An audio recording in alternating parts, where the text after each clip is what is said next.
भारत ने चुपके से, पहले तो कहा है भारत की सरकार की विदेश नीति में एक बड़ा ड्रास्टिक चेंज है। भारत ने तालिबान को सिर्फ मान्यता ही नहीं दिया, बल्कि मजबूती से तालिबान के साथ खड़ी हो गई भारत सरकार। आज ऐसी एक खबर आई है,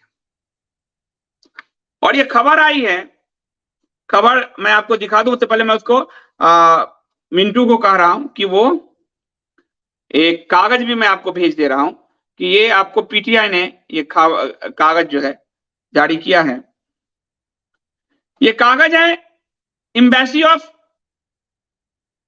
इस्लामिक रिपब्लिक ऑफ अफगानिस्तान का ये कागज है, और ये कागज आपको दिखाएगा कि कैसे भारत ने चुपके से ही सही और खुल के ही सही जो भी हो मान्यता दे दिया है तालिबान को, और भारत तालिबान को मदद भी करता रहा अपनी, क्योंकि वहां की कट्टरता यहां की कट्टरता से मैच खाती है। यहां के हमारे थे तो वोट मिल जाएगा पासमानताओं का शायद। तो भारत ने तालिबान शासन के बाद 50,000 मीट्रिक टन अनाज, 200 टन दवाइयां, ये सब भी भेजा। मैं आपको दिखा दे रहा हूं, पहले ये सब पहले दिखा दो, जरा दिखा दो, ये कागज पे हम आएंगे। पहले दिखा दो कि तालिबान के बाद को मदद भी कर रहा है, जैसे गाजा में भारत मदद कर रहा है फिलिस्तीन का, उसी तरह तालिबान को 50,000 मीट्रिक टन अनाज, 200 टन दवाई, ये सब भी भारत संयुक्त राष्ट्र के मानवाधिकार कार्यों के रूप में भारत अफगानिस्तान को भेज रहा है। तो तालिबान को मान्यता दे चुका है भारत। अब आज की जो बड़ी खबर है, ये कागज आप देख रहे हैं, ये खबर है, उससे पहले हिंदुस्तान का एक दिखा दो ताकि लोगों को हेडिंग समझ में आ जाए। वो कागज है कि अफगानिस्तान से भारत के रिश्ते की एक और डोर टूटी, दिल्ली में बंद हुआ दूतावास। जो अफगानिस्तान की पूर्व सरकार थी तालिबान से पहले, उसके जो दूतावास चल रहे थे, उस दूतावास को अफगानिस्तान ने बंद कर दिया कि भारत और तालिबान दोनों मिलकर हमारे रास्ते में रोड अटका रहे हैं, तो अब हम ये दूतावास नहीं चला सकते। यानी तालिबान के पक्ष में भारत अफगानिस्तान की पूर्व सरकार के लिए राह में रोड़े खड़ा कर रहा है, ये इसका कहना है। अब ये खबर क्या है, कागज आप दिखाओ। अफगानिस्तान दूतावास ने दिल्ली में अस्थायी रूप से अपने आप को बंद कर दिया। भारत में अपने राजनयिक मिशन को बंद करते हुए एक आधिकारिक बयान जारी किया। ये बयान देखिए, 2 कागज होंगे।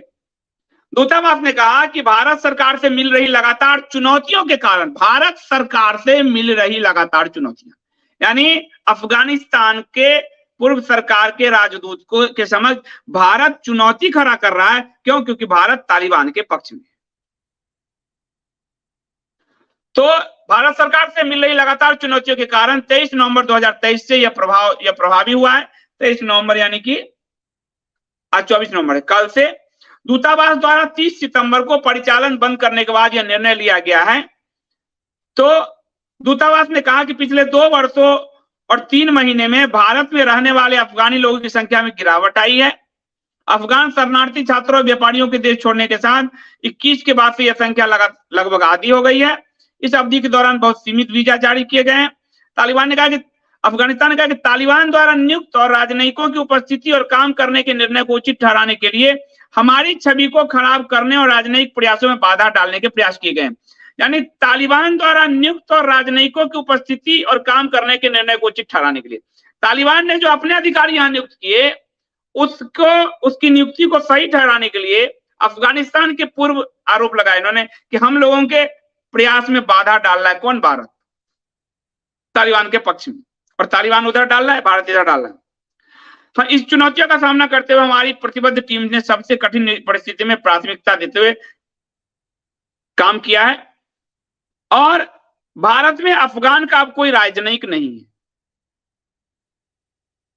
नई दिल्ली में सेवा देने वाले लोग सुरक्षित रूप से तीसरे देश पहुंच गए हैं। अब तालिबान में वहां जा नहीं सकते, तो किसी तीसरे देश पहुंच गए, भारत से उठे और कहीं और चले गए, क्योंकि भारत तालिबान के पक्ष में खड़ा है और उनके मार्ग में बाधा बना रहा है। ये खुद कह रहा है कि भारत सरकार से मिल रही लगातार चुनौतियां।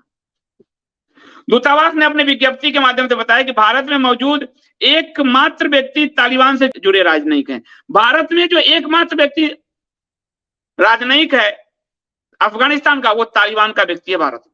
हम तो तालिबान को मदद कर रहा है भारत, जो उनकी नियमित ऑनलाइन बैठक में भाग ले रहे हैं। ठीक है। अफगान ने कहा कि अफगान गणराज्य के राजनयिकों ने मिशन को पूरी तरह से भारत सरकार को सौंप दिया है कि अब आप लीजिए अपना। अब यह भारत सरकार पर निर्भर करता है कि वो मिशन के भाग्य का फैसला क्या करता है, चाहे बंद रखे, चाहे तालिबानी राजनयिक को सौंपने की संभावना सहित अन्य विचार करे। तो अफगानिस्तान ने अपने दूतावास बंद किए और अफगान ने अपने दूतावास बंद करते हुए अफगानिस्तान का एक अधिकारी जो कूटनीतिक अधिकारी है, वो तालिबान का अधिकारी यहां है जो ऑनलाइन बैठक कर रहा है, भारत ने तालिबान को मान्यता दे दी। ये इससे क्लियर हो रहा है। और तालिबान और भारत दोनों मिलकर अफगानिस्तान के पूर्व सरकार के द्वारा जो नियुक्त राजदूत हैं उनके मार्ग में बाधा बने हुए थे। ये खुद वो कह रहे हैं। तालिबान को दवा, राशन, पैसे सब भारत दे रहा है, जैसे गाजा को दे रहा है, जैसे कि फिलिस्तीनी और हमास के लोगों को दे रहा है। भारत की पूरी सरकार इस्लामिक कट्टरपंथियों के पक्ष में कतर में दिखी, पक्ष में फिलिस्तीन में दिखी। इस्लामिक कट्टरपंथियों, लिबरल्स नहीं कह रहा हूं, इस्लाम में लिबरल्स कौन होते मालूम नहीं, लेकिन भारत कतर के साथ दिखा, भारत गाजा और फिलिस्तीन के साथ दिखी भारत सरकार, और भारत तालिबान के साथ दिखा पूरा। और ये पूरा मामला जो है, ये पूरा मामला, इसमें कई देशों में तालिबान ने अपने कार्यकारी राजदूत बनाए पुरानी सरकार के राजदूत को खत्म करने के लिए, और वो इस्लाम पे प्रोपेगेंडा करने के काम आते हैं। इसमें कई देशों में ये काम हुआ। एक भारत में भी तालिबान का आदमी बैठा हुआ है, जो अफगान दूतावास ने कहा कि एक व्यक्ति जो राजनयिक है अफगानिस्तान का भारत में, वो तालिबान का व्यक्ति है। और इस पूरे मामले में जो है भारत का स्टैंड कट्टरपंथी इस्लाम के साथ दिख रहा है। अब इसमें एक पक्ष ये भी आ सकता है कि भारत ऐसे में क्या करे, अफगानिस्तान से संबंध तोड़ दे। भारत क्या करे जब तालिबान का वहां कब्जा हो गया? तो भारत उससे अपने रिश्ते हटा भी सकती है, लेकिन भारत खड़ी है। भारत के मास्टरवादी कहेंगे कि पाकिस्तान को दबाने के लिए उधर से अफगानिस्तान की मदद लेगा भारत। ये आज तक तो हुआ नहीं। इस्लाम के मामले में ये एक है। भारत के कश्मीर में G20 में बैठक हो रही थी, और जो मोदी जी के प्रिय मित्र हैं सलमान, सऊदी अरब वाले और मिस्र वाले, जिनको उन्होंने 26 जनवरी में अतिथि बुलाया था, उसने भी पाकिस्तान के पक्ष में वोटिंग की, भारत को ठुकरा दिया। वो इस्लाम के नाम पर एक है, इसलिए गलतफहमी मत पालिए। कल को अफगानिस्तान पाकिस्तान की अपनी लड़ाई चलती रहेगी, आतंकवादी वो भेजता रहेगा, सब करेगा, पर आप यूएन आदि में कहीं जाएंगे तो वो खड़ा हो जाएगा पाकिस्तान के पक्ष में, जैसे कि आप खड़े हो गए कुरान के लिए पाकिस्तान के पक्ष में, और जैसे कश्मीर पर पाकिस्तान के पक्ष में खड़ा हो गया तुर्की, खड़ा हो गया कतर, खड़ा हो गया सऊदी अरब, खड़ा हो गया मिस्र, जो जिसको भारत की मोदी सरकार आंखों का तारा बनाए घूम रहे, उनके पुरस्कार अपने गले में लटकाए घूमती है। तो भारत, आप कह सकते हैं भारत के पास कोई विकल्प ही नहीं है, पुरानी सरकार को क्या मान्यता देगी? तो पुरानी सरकार को इसी भारत ने उनके संसद बनाए थे, पैसे लगाए थे, वो पैसे तो डूबे ही डूबे। अब जो राशन, पानी, दवाई भेज रहे हो, क्यों भेज रहे हो? और अफगान तालिबान का एक व्यक्ति जो यहाँ बैठा रखा है, क्यों बैठा रखा है? आप तालिबान को जो दे रहे हो मान्यता, खुल के दे दो। फिर आपको जब यही लग रहा है तो खुल के दो। इसको चोरी चुपके क्यों कर रहे हो? इसको खुल के मान्यता दे दो कि मैं अफगानिस्तान के तालिबान सरकार के पक्ष में हूं, काम खत्म। तो ये भारत का स्टैंड है, और भारत के इस स्टैंड में कतर अफगानिस्तान हो, कतर हो, गाजा फिलिस्तीन हो, कट्टरपंथी इस्लामिक ताकतें बढ़ रही है। भारत सरकार उसको सपोर्ट कर रही है वैश्विक रूप से, जैसे गांधी ने खिलाफत को, कट्टरपंथी को वैश्विक रूप से सपोर्ट किया था। इसका परिणाम यह है कि भारत में यूपीए सरकार के दौरान जितने बम धमाके में नहीं मरे हिंदू, उतने हिंदू काट के मारे जा चुके हैं, अलग अलग वुल्फ अटैक में मारे जा चुके हैं।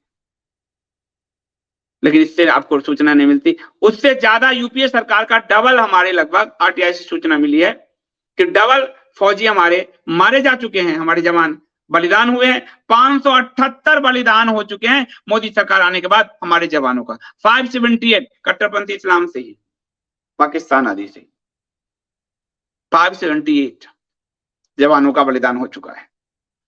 तो विदेश नीति में भारत कट्टरपंथी ताकतों की ओर झुकता हुआ दिख रहा है।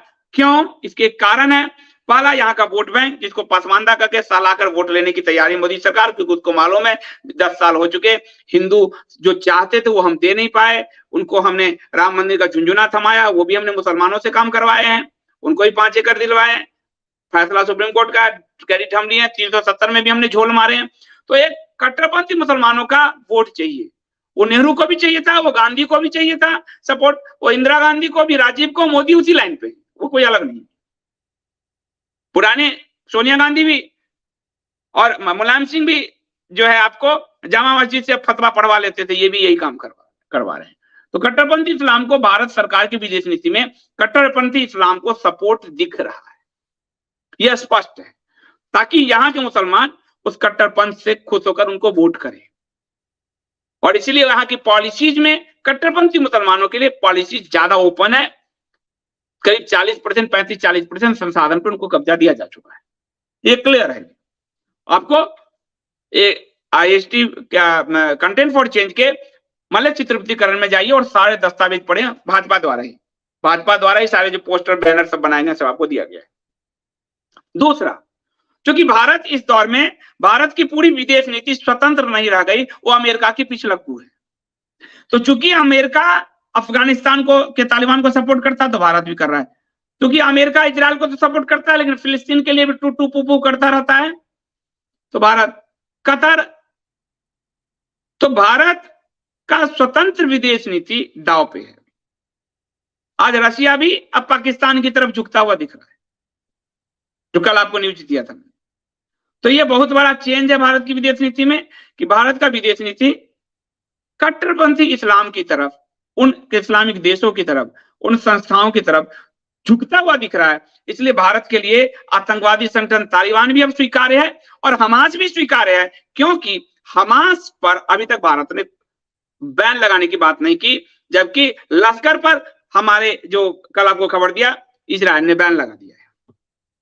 तो स्वतंत्र विदेश नीति होती तो भारत हमास पे बैन लगाता। भारत, कतर, सऊदी अरब, पाकिस्तान के भी मैं कहूंगा, क्योंकि पाकिस्तान के पक्ष में यूएन में खड़े हो गए कुरान पर, पाकिस्तान, अफगानिस्तान, इन सब के न सिर्फ दबाव में है, बल्कि इनके कट्टरपंथ से, भारत के अंदर पल रहे कट्टरपंथ को पोषित करते हुए वो पसमानदा के और मुस्लिम वोट लेने की तैयारी में है।